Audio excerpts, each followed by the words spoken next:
운동 경기가 있을 때 사람들은 한쪽 팀이 워낙 열세라서 해보나마나 뻔하다, 게임도 되지 않는다, 상대도 되지 않는다, 그럴 때 다윗과 골리앗의 싸움 이렇게 표현합니다.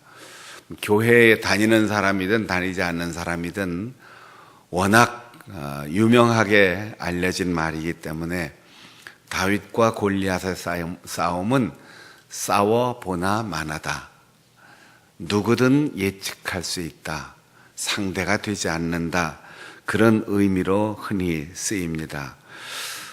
우리가 오늘 이 사무엘상 17장을 앞부분서부터 읽어보면 정말 그렇습니다. 다윗은 골리앗이 볼 때 한참 아래로 내려다볼 꼬마, 꼭 계집애처럼 예쁘장하고 덩치가 작은데 무장도 하지 않고 다가오는 모습이 얼마나 기가 막혔으면 막대기 하나 들고 물맷돌 들고 주머니에 넣고 그리고 자기에게 다가오는 모습을 보면서 비웃었어요. 골리앗이 뭐라고 말했냐면, 나를 뭐 강아지로 하냐? 개 쫓듯 막대기 들고 나한테 오냐? 오히려 골리앗이 모욕감을 느낀 것 같아요. 날 도대체 뭘로 알고 이런 어린애를 내보냈느냐? 골리앗의 키가 요즘 치수로 따지면 키가 270cm인데 이런 사람은 농구 선수들 가운데도 찾아보기 힘들어요. 2m 조금 넘는 그런 수준들에서 농구 선수나 배구 선수들이 있는데 골리앗이 270cm라 그러면은 뭐 상상도 할 수 없는 덩치죠. 거기다가 그가 입은 철 갑옷의 무게가 57kg. 저희들이 군대 생활할 때 기본적으로 완전군장하면 한 30kg 정도를 지고 한 10kg씩 이렇게 구보를 했는데, 그 완전군장하면 아주 제일 싫어했어요. 너무 무거워서. 그리고 끝까지 달려가질 못하니까 옆에서 같이 거들어주는 사람도 있는데, 사실 지금 전쟁 무기들, 지금 군인들에게 공급해주는 그 완전군장은 아주 효율적으로 설계하고 가볍고 단단하고 질기고 축소화시킨 고대 사회의 전쟁 무기에 비하면 뭐 10분의 1도 더 무게를 줄인 그런 거예요. 그래서 지금 이론적으로 개인화기에서부터 군화까지 방독면까지 다 차고 완전군장하고 전쟁터에 나가면 그 무게가 48.7kg라고 하는데, 목록이 이렇습니다. 개인화기, 헬멧, 화이바, 탄피, 전투조끼, 방독면, 대검, 수통, 구급랑, 탄창, 수류탄, 후레쉬, 화생방, 제독기, 식량, 텐트, 모포, 전투화, 야전삽, 판초의, 전투식량, 배낭, 깔판. 여자분들은 저게 뭔 소린가 그럴 테지만 이거를 다 꾸려서 딱 지고 달고 차고 나가면 이게 거의 50kg예요. 그런데 골리앗은 갑옷, 겉에 입은 갑옷만 57kg나 되는 무게의 그 무거운 새. 보통 요즘 사람들 몸무게가 한 57kg 되는 사람들이 있을 텐데, 그런 갑옷을 입고 창을 휘두르고 오는데 그 창 끝에 달린 창날 쇠 무게만 7kg입니다. 여러분, 보병부대 가서 박격포 부대에 계셨던 분들이 있어요? 끙끙거리고 이만한 4.2인치 박격포 메고 다니는데 이게 무게가 12kg인데 그거 메고 뛰려고 그러면 막 땀이 나고, 박격포 포수였다. 옛날에 우리 교회에 있었던 부목사님 한 분이 방위병이었다고 그러면서 그래도 나를 무시하지 마라. 방위병도 전투방위라서 5분 대기조로 박격포 메고 뛰었다. 이렇게 얘기한 분이 있었는데 어쨌든 골리앗에 대해서 그렇게 엄청난 외모를 쭉 기록하고 나서 그 사람이 야, 나에 대해서 상대할 만한 사람이 있으면 내보내라. 내가 오늘 시체를 만들어서 보낼 거다. 모욕적인 욕을 듣습니다. 이스라엘 진영에는 지금 내놓으라고 하는 역전의 전사들이 많이 있어요. 사울은 군인 출신입니다. 사울 임금은 이스라엘의 초대 임금이라고 하지만 사실은 다윗부터 임금이라고 칭하고 사울은 장군이라고 칭했어요. 군대 지휘관이라고 했어요. 사울은 군인 출신이에요. 그래서 나라를 만들고 나라를 세우고 군인으로서 전쟁터를 누비며 살았던 사람인데 야, 골리앗을 상대할 만한 군인이 우리 이스라엘은 아무도 없단 말이냐. 17장 11절에 보면 이스라엘 군대 나와라.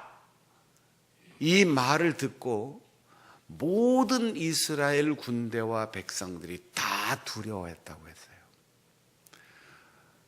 키가 270cm가 넘는 이 사람이 목소리는 얼마나 컸을까요? 그러니까 아마 야, 이스라엘 다 나와. 이렇게 소리를 지르면 요즘 확성기 갖다 댄 것처럼 산골짜기에 메아리가 쳐서 찌렁찌렁 했을 거예요. 그 사람 키뿐 아니라 그 목소리가 얼마나 그들을 두렵게 했는지 이스라엘이 그냥 두려움이 아니고 크게 두려워했다 그랬어요. 17장 24절에 보면 그 목소리를 듣고 나서 모든 사람이 골리앗의 실물을 보고 다 도망갔다고 했어요. 목소리를 듣고 내면에서부터 덜덜 떨리더니 실물이 딱 나타나니까 아이고, 상대가 안 되겠구나. 창 한 번 휘둘러 보지 않고 칼 한 번 써보지 않고 이스라엘 백성들의 혼이 다 빠졌습니다. 그런데 다윗이 내가 나가겠습니다.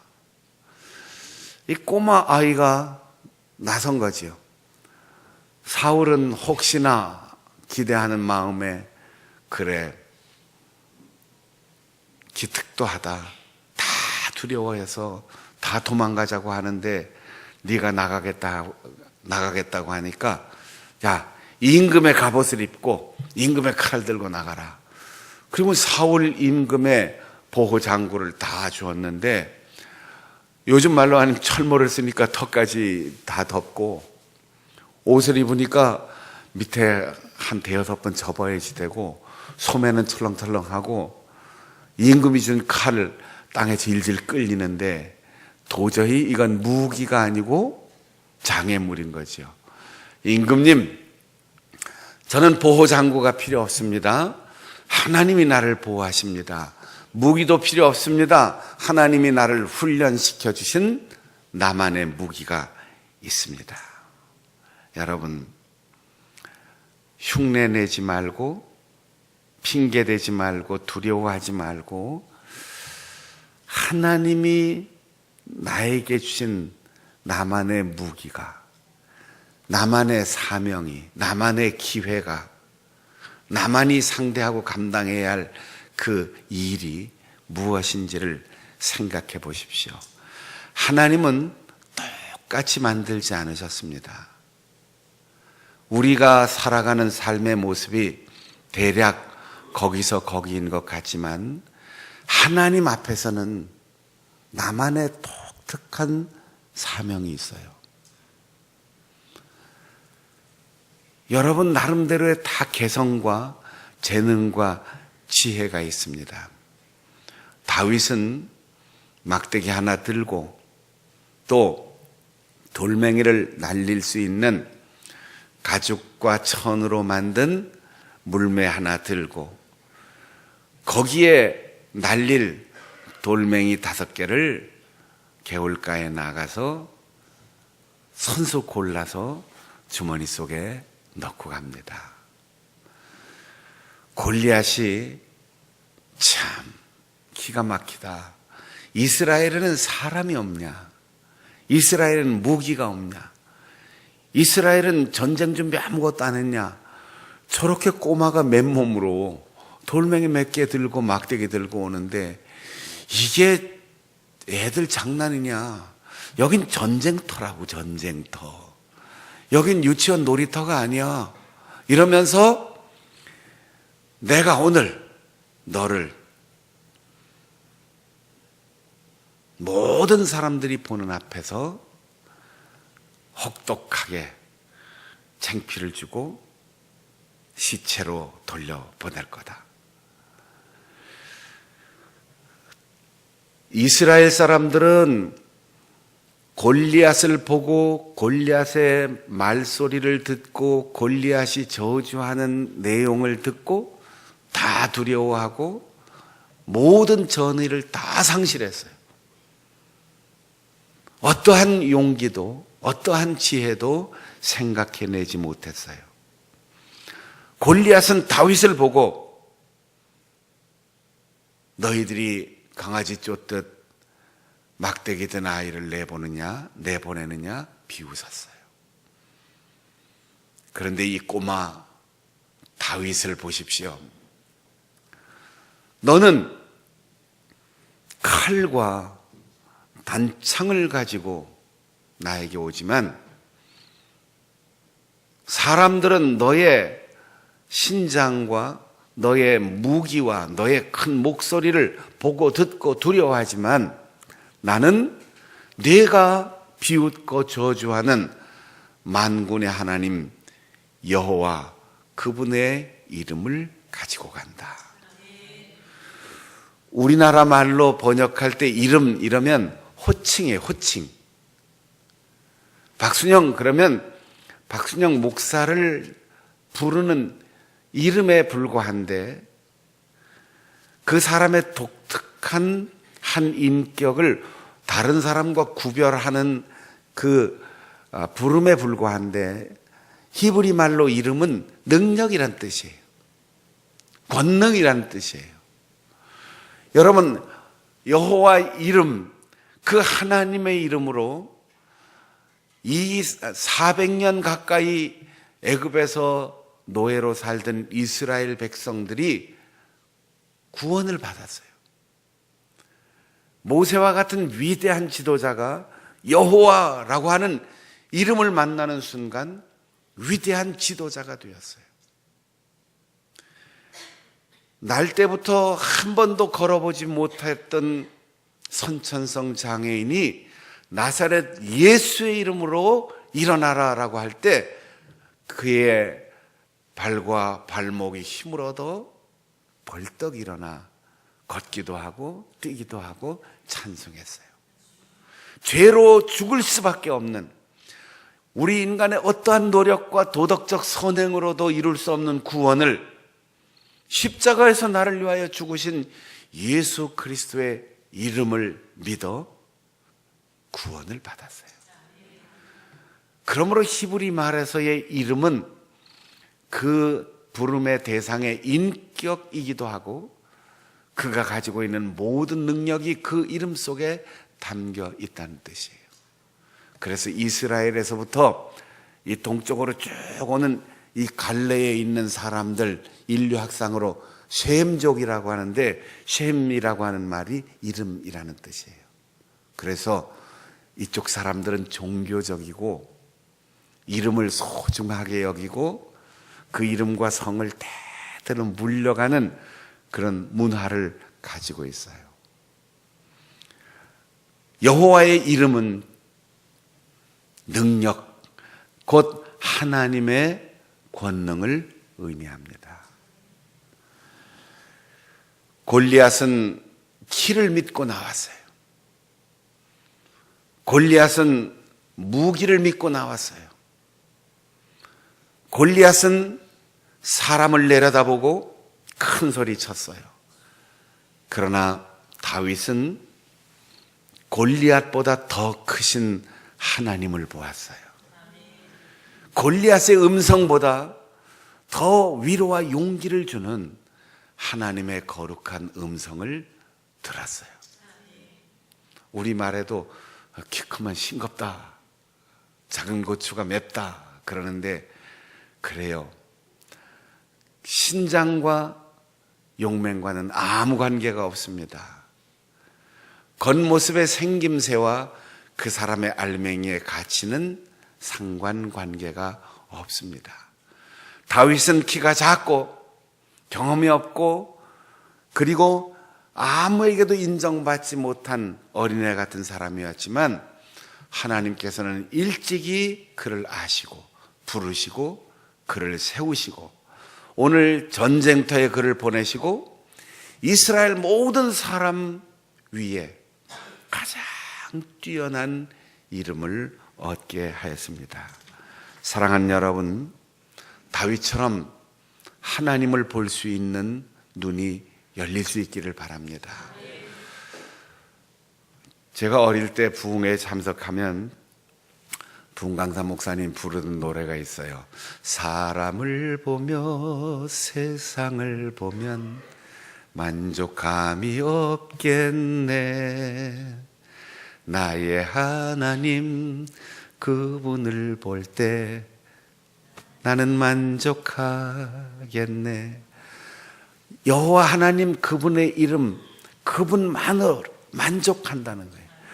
우리가 세상을 보면 만족이 없어요. 교육 수준이 올라가고 GNP가 올라가고 국방력이 튼튼해지고 신종 무기가 들어오고 외화벌이가 많아지고 우리의 집이 살기가 훨씬 편안해지면 안정감이 있을 것 같은데 오히려 정신적 건강, 육체적 건강 때문에 병들어 힘들어하는 사람은 더 많이 늘어가고 담 너머로 서로 주고받고 좋은 것을 나누고 정담을 나누던 모든 다정스러운 인간적 정감이 다 사라졌어요. 정말 우리가 점점 잘 살고 있는 건지 질문해 봐야지 돼요. 우리가 세상을 보면 늘 불안해요. 뉴스를 들으면 두려워요. 텔레비전을 보면서 정치하는 사람들 하는 얘기를 들으면 저 사람들 수준이 저 정도밖에 안 되나. 그때 아이고 우리 수준이 그러니까 저런 사람을 뽑았지. 자조하고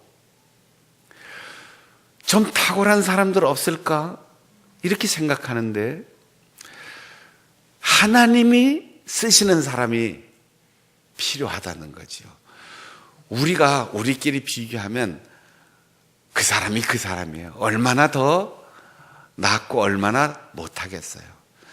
그런데 하나님이 쓰시는 사람이 그때 그 시간 그 시대에 있다는 거예요. 우리는 훌륭한 사람을 대통령으로 뽑아주시고 훌륭한 인재를 구청장으로 뽑아주시고 국회의원 뽑아주시고 이렇게 기도할 게 아니고 하나님 당신의 마음에 드는 사람을 뽑아주시고 하나님 우리의 지도자들을 당신의 손으로 붙들어서 써주시옵소서 이렇게 기도해야 되는 거예요. 목사가 훌륭해서 목회가 잘 되는 게 아니고 하나님이 붙드시는 목회자 그분 앞에 겸손하게 자신을 온전히 드리는 그래서 그 길을 끝까지 갈 수 있는 목회자 장로님을 세울 때도 권사님 임직할 때도, 교회에서 세례를 받고 교회에 중요한 직분을 줄 때도 그 사람이 얼마나 훌륭하냐가 아니고 그 사람의 살아온 인생, 그 가족, 그리고 그의 인품이 하나님이 쓰실 만한 사람인가, 그걸 보는 거예요. 우리가 하나님 보시기에 합당한 사람이 돼야 합니다. 그리고 우리가 모이면 요즘 무슨 얘기하죠? 들리는 게 늘 드라마 본 얘기, 영화 본 얘기, 텔레비전 본 얘기, 근거도 없이 문자로 돌아다니는 얘기, 그런 거 다 지우고 잊어버리세요. 하나님이 이번 주일에는 이렇게 우리에게 말씀하셨잖아. 구역 예배 시간에 우리가 구역 교재를 가지고 공부하는데 하나님이 지금 이 시대에 우리에게 이렇게 말씀하셨잖아. 이거를 읽고 들을 수 있어야 돼요. 우리 5.16 남전도회가 5, 60대 남성들의 모임인데 공자님이 말씀하신 대로 적어도 50이 되면 내가 왜 사는지 그 이유가 있어야지 돼요. 지천명의 나이라고 하는 뜻은 내가 왜 태어나서 왜 살다가 무엇을 하다가 죽어야 되는지 그 이유를 분명하게 인식해야 된다는 거예요. 그래서 하늘의 뜻을 아는 사람, 50이 되면 이걸 알아야 되죠. 목숨을 걸 만한 가치를 발견하면 그 일을 위하여 일어나는 게 뭐예요? 혁명. 혁명이라는 게 뭐 정치적인 쿠데타를 일으킨다, 문화적으로 영향을 미친다, 그게 아니고, 난 이제 여기에 목숨을 걸 만한 가치가 있다고 판단했다. 그러면 자신에게 혁명이 일어나는 거예요. 가정이 달라지는 거예요. 그 사람의 인생이 달라지는 거죠. 50대에 이런 개인적이고 인생을 보는 눈이 달라지고, 하나님이 나를 왜 존재하게 하시고, 하나님이 나를 왜 장충단교회 신자가 되게 하셨고, 하나님이 나에게 왜 직장생활하고 기업을 주시고 나에게 건강을 주시고 나에게 교회 직분을 주셨는지 이걸 인식하고 거기 목숨 걸고 나머지 인생을 산다. 이런 혁명이 내 삶에 일어나야지 돼요. 그리고 60이 넘으면 그렇게 사는 관성 때문에 죽을 때까지 그 사명의 길을 가는데, 처음 사명을 감당하고 교회 일하고 옳다라고 하는 길을 갈 때 다툼이 많아요. 나는 옳고 넌 틀렸다. 내가 더 빨리 깨달았다. 내가 능력 있다. 하나님이 나를 쓰신다. 그러나 적어도 60이 넘으면 그래, 그 말도 옳고 그 말도 옳구나. 중간에서 화해시키고 평화를 이루어가고, 그래서 60을 이순의 나이라고 그러잖아요. 귀가 부드러워진다. 왜 말만 들으면 자꾸 분노가 확 생기죠? 그런데 하고 자꾸 남의 말에 토를 달고 싶어지죠? 왜 그 사람이 하는 말이 어리석은 것 같고 나만 지혜가 있는 것 같죠? 근데 60이 넘으면 그래, 일리가 있어, 맞아. 조금 더 기다려봐, 괜찮아. 그렇게 넉넉하고 너그러운 마음이 생겨야 인생을 헛살지 않은 거예요. 50이 돼도 내가 뭐 때문에 살고 있나? 자신에게 이런 가치관을 발견하고 혁명이 일어나지 않는다면 그 이전 40, 30, 20 인생을 헛살았다는 얘기예요.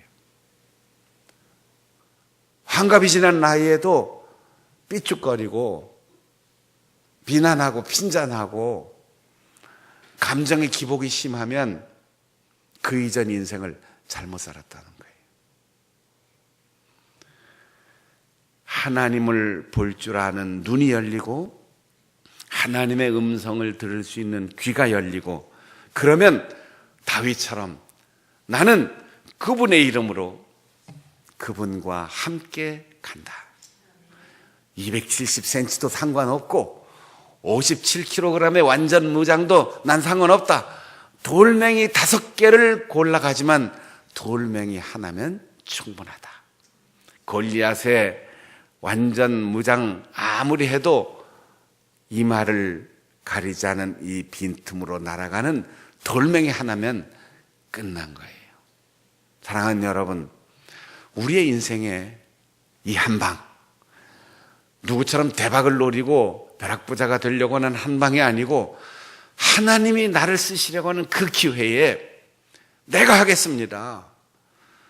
가진 것 없고 다른 사람이 인정해 주지 않고 보면 두렵고 들으면 떨리지만 하나님께서 나에게 말씀하실 때 내가 그 말씀에 순종하여 이 세상 아무도 인정해 주지 않은 돌멩이 하나만 가지고도 가지만 이 돌멩이에 여호와의 이름이 실리면, 이 물매에 여호와 하나님의 힘이 실리면, 나 같은 꼬마에게도 성령의 권능이 임하면 골리앗을 넉넉하게 이길 줄 믿습니다. 그리고 여호와의 이름으로 인생의 길을 살아나갈 수 있는 우리 오륙남전도회 그리고 우리 장충단교회 성도들이 되시기를 바랍니다. 기도하겠습니다. 하나님 보게 하여 주옵소서. 하나님